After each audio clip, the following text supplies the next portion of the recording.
नमस्ते students. Class 12th में अपना थर्ड टॉपिक जो चल रहा है जनसंख्या वितरण घनत्व व वृद्धि, इसके नोट्स आपको पहले ही उपलब्ध हो गए हैं। नोट्स मैंने पहले नोट्स का पीडीएफ जो था वो पहले भेज दिया है। अब अपन जो इसको वॉइस वीडियो के माध्यम से समझ रहे हैं तो इसको ध्यान से बुक में सामने रख के इसको टॉपिक को समझना है। अपन ने उस दिन अपन ने स्टार्टिंग में अपन ने इसके बारे में पढ़ा था, एक मानव संसाधन के रूप में जनसंख्या का वितरण और घनत्व के बारे में अपन ने इसमें पढ़ा था। फिर जनसंख्या का असमान जो वितरण उसका प्रतिरूप के बारे में अपन ने पढ़ा था। संयुक्त राष्ट्र संघ ने जो टोटल पॉपुलेशन है उसके बारे में, फिर उसके बाद में अपन ने पढ़ा था विश्व जनसंख्या का वितरण किस प्रकार दर्शाया, सघन जनसंख्या वाले प्रदेश कौन से हैं, सामान्य जनसंख्या के प्रदेश कौन से हैं, और इसके साथ साथ अपन ने जनसंख्या वितरण को प्रभावित करने वाले जो कारक हैं उनके बारे में भी अपन ने इसमें देखा था। फिर आज हम स्टार्ट करेंगे जनसंख्या के महाजन समूह, जनसंख्या महासमूह। महासमूह का अर्थ क्या होता है? जहाँ पर ज़्यादा जनसंख्या निवास करती है वो महासमूह की श्रेणी में आते हैं।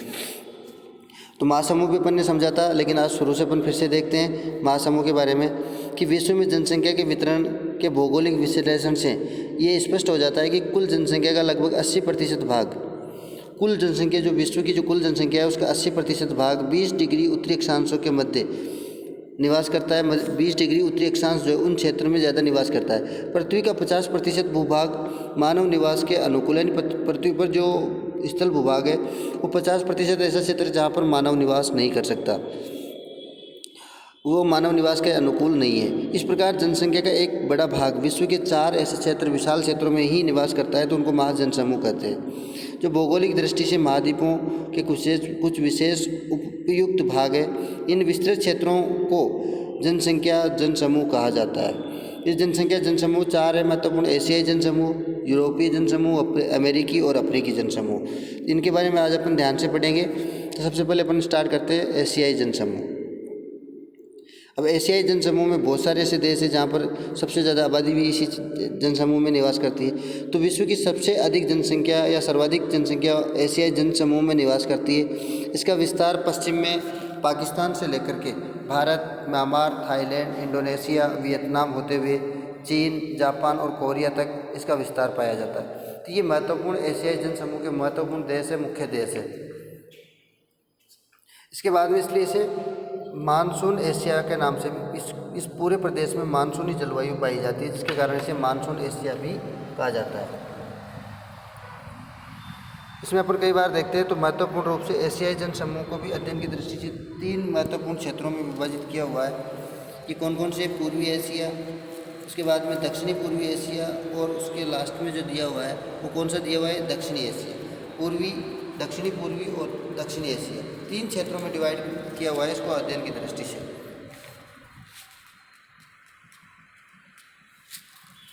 तो इसमें अपने को अलग अलग ध्यान से ये देखना है कौन से समूह में कौन से देश स्थित है। जो महत्वपूर्ण देश है उनके नाम भी अपने इसमें दिए हुए। इसमें अपने को ध्यान रखना है कि महत्वपूर्ण देश कौन कौन से हैं। तो पहला है पूर्वी एशिया, जिसमें चीन, जापान और कोरिया। पूर्वी एशिया के 3 महत्वपूर्ण देश कौन से? चीन, जापान और कोरिया। दक्षिणी पूर्वी एशिया में Thailand, Myanmar, Indonesia, Philippines, Vietnam आता है। और दक्षिणी एशिया के अंदर एशिया में भारत, पाकिस्तान, बांग्लादेश, नेपाल, भूटान और श्रीलंका, यानी भारत और उसके पड़ोसी देश कौन से एशिया में? दक्षिणी एशिया में स्थित है। एशियाई जनसमूह मुख्य रूप से 10 से लेकर के 40 डिग्री उत्तरी अक्षांशों के मध्य स्थित है। जो एशियाई जनसमूह है वो 10 से 40 डिग्री उत्तरी अक्षांशों के मध्य स्थित है। यहाँ पर नदियों द्वारा निर्मित उपजाऊ मिट्टी वाले अनेक मैदान स्थित है जो उत्तम कृषि हेतु उपलब्ध है। जापान को छोड़कर अगर एशियाई जनसमूह के सभी देशों की बात करें तो सभी देश कृषि प्रधान देश है। केवल जापान कृषि प्रधान नहीं, वो टेक्नोलॉजी आधारित देश है। एशियाई जनसमूह के देशों की प्रमुख समस्या जनसंख्या वृद्धि की तीव्र गति, ये सबसे बड़ी समस्या है एशियाई जनसमूह के देशों की, जो 2% प्रतिवर्ष से भी ज़्यादा है। यानी एक वर्ष में टोटल पॉपुलेशन जो है एशियाई जनसमूह की उसके 2% जनसंख्या प्रतिवर्ष से भी ज़्यादा बढ़ जाती है। जनसंख्या की तीव्र वृद्धि दर ने रोजगार, आवास, भोजन, निर्धनता, चिकित्सा और शिक्षा आदि समस्याओं को और ज़्यादा बढ़ा दिया है। सारणी 3.3 में एशियाई जनसमूह के प्रमुख देशों की जनसंख्या को प्रदर्शित किया गया है। इस सारणी के अंदर, इस सारणी को आप ध्यान से देख सकते हो कि सबसे ज़्यादा जनसंख्या वाला देश कौन सा है 2001 से 2013 तक। तो इसमें चीन जो है 2001 में 127.3 करोड़ जनसंख्या थी, जो विश्व का 20.74% था, जो 2013 में 135.7 हो गए और 20.74 से नहीं थोड़ा कम हुआ, 19% रह गई। भारत 102.7 करोड़ था 2001 में और 2013 में 127.7 करोड़ हो गया। इसमें पहले तो कितना था, विश्व का 16.87%। भारत की जनसंख्या और भी तीव्र गति से बढ़ी है, और ये वो चाइना में तो फिर भी 20.74 से 19 पे आ गया, लेकिन 16.87 से 17.90 पहुँच गया। इंडोनेशिया आ गया, Pakistan, Bangladesh, Japan, Vietnam, Philippines, Thailand, Korea गणराज्य, म्यांमार, मलेशिया और श्रीलंका। ये 13 महत्वपूर्ण देश है, और इनको सभी को मानचित्र में भी देखना है कि मानचित्र में ये देश कहाँ पाए जाते हैं। आपको वैसे ही बताए हुए, फिर भी आप एक विश्व के मानचित्र में जो आपके पास एटलस है, उस एटलस में देखकर विश्व मानचित्र में इसको भर सकते हो, इन देशों के नामों को। नेक्स्ट वाला जनसमूह है यूरोपीय जनसमूह। तो विश्व में एशिया के बाद में दूसरा बड़ा जनसमूह यूरोप महाद्वीप है। संपूर्ण यूरोप में रूस सहित संपूर्ण यूरोप में, अब रूस जो है एशिया में भी आता है, यूरोप में भी आता है, तो संपूर्ण यूरोप में रूस सहित 74 करोड़ जनसंख्या केंद्रित है, जिसका 75% भाग यूरोपीय जनसमूह के रूप में निवास करता है। यानी सबसे ज़्यादा जनसंख्या इसी क्षेत्र में, यूरोपीय जनसमूह के इस क्षेत्र में ही निवास करती है। इसमें सर्वाधिक जनसंख्या वाला देश जो है रूस के बाद जर्मनी आता है, जहां 8.20 करोड़ लोग निवास करते हैं। यूरोपीय जनसमूह 40 डिग्री उत्तरी अक्षांशों से लेकर 60 डिग्री उत्तरी अक्षांशों के मध्य निवास करते हैं।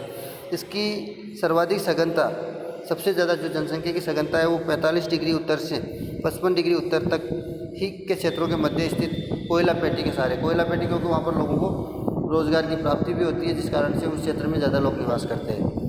कोयला पेटी के सहारे स्थित है। यहाँ आधुनिक उद्योगों, नगरों का विकास सर्वाधिक हुआ है।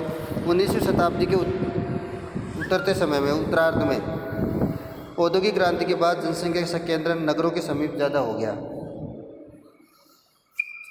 इससे पहले की अगर बात करें तो इससे पहले यूरोप में जीवन यापन का मुख्य आधार कृषि थी, और यूरोपीय जनसमूह के देशों में जन्म दर और मृत्यु दर दोनों ही कम है, क्योंकि ये विकसित महाद्वीप कहा जाता है इसको। इसके अधिकतर देश विकसित श्रेणी में आते हैं, तो जन्म दर और मृत्यु दर दोनों ही कम है, तथा जनसंख्या वृद्धि भी कह रही यहाँ पर स्थिर है। जनसंख्या उच्च घनत्व होते हुए भी, यहाँ पर जनसंख्या का घनत्व ज़्यादा होते हुए भी जनसंख्या की अधिकता की समस्या यहाँ पर नहीं है। अभी तो कुछ देशों में तो जनसंख्या वृद्धि पर बल दिया जा रहा है, यानी जनसंख्या को बढ़ाने का प्रयास किया जा रहा है। कुछ देश तो ऐसे जहाँ पर जनसंख्या इतनी कम हो गई कि उनको जनसंख्या वृद्धि पर, अपन जनसंख्या को रोकने पर बल दे रहे हैं, वो जनसंख्या को बढ़ाने पर बल दे रहे हैं। तो इसमें भी कुछ महत्वपूर्ण सारणी में दिया हुआ है। यूरोपियन जनसमूह के प्रमुख देशों की सारणी है जो 2001 से, यहाँ पर सबसे ज़्यादा जनसंख्या वाला रूस आ गया, फिर Germany, Great Britain, France, Italy, Spain, Netherland, Poland, Belgium, Czechoslovakia, Hungary. तो 13 देश तो है एशियाई जनसमूह में, 11 देश है यूरोपियन जनसमूह में। इन सभी को मानचित्र में ही अपने को नोट करके रखना है, मानचित्र में भरना है।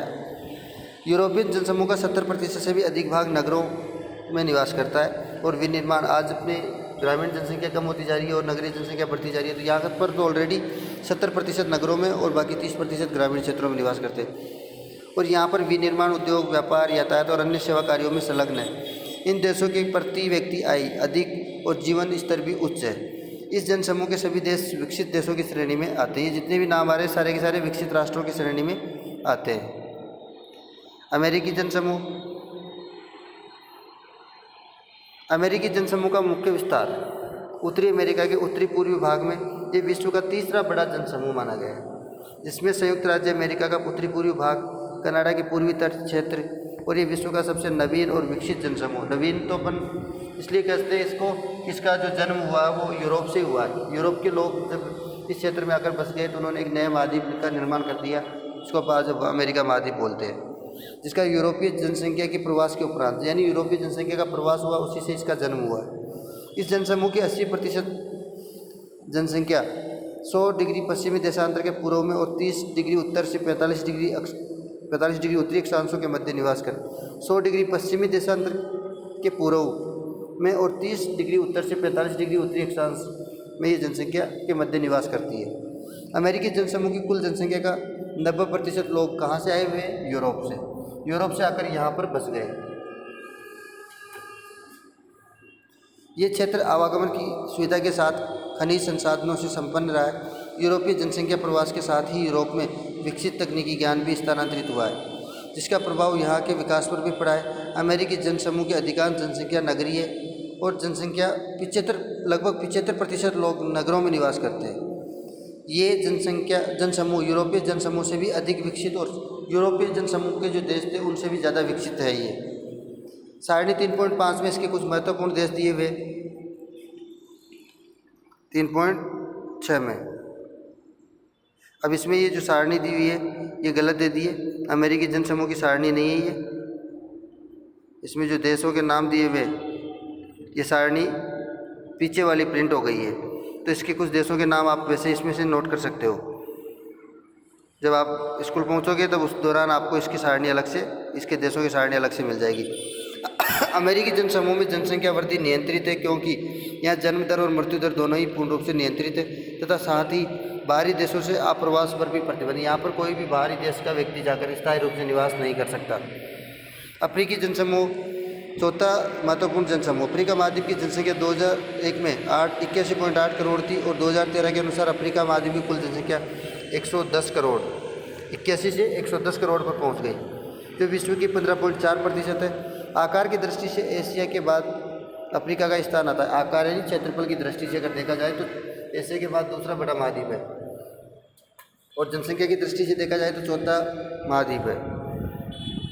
लेकिन इसका 70% भाग कैसा है? मरुस्थलीय दशाओं, सघन वनों से में आर्द्रता होने के कारण निर्जन प्राय है, जो अफ्रीका के केवल 30% भूभाग पर ही जनसंख्या का बसावट वाला क्षेत्र है। इसका संकेंद्रण 3 क्षेत्र है जो महत्वपूर्ण है, जहाँ पर ज़्यादा जनसंख्या निवास करती है। पहला नील नदी घाटी क्षेत्र, दूसरा है जाम्बिया नाइजर नदी घाटियों के मध्य स्थित गिनी तट, और तीसरा क्षेत्र है दक्षिणी अफ्रीका का दक्षिणी और पूर्वी तटीय भाग, जहाँ पर सघन जनसंख्या निवास करती है। सारणी 3.6 में इसके कुछ देशों के नाम दिए हुए 3.6 में, जैसे नाइजीरिया हो गया, इथोपिया हो गया, मिस्र हो गया, दक्षिण Africa, Tanzania, Sudan, Kenya, Algeria, Morocco और युगांडा। ये ऐसे महत्वपूर्ण देश है जहाँ पर जनसंख्या का संकेंद्रण पाया जाता है। तो ये 4 महत्वपूर्ण जनसमूह हैं जिनके बारे में अपन ने पढ़ा है, और इसके जो नोट्स थे जिन बच्चों ने पहले उतार लिया उनको ध्यान से पढ़ लेना दोबारा, और जिन्होंने जो नए जुड़े वो इसके नोट्सों को ढंग से उतारे और साथ ही साथ इसको पढ़ते जाए। नमस्कार।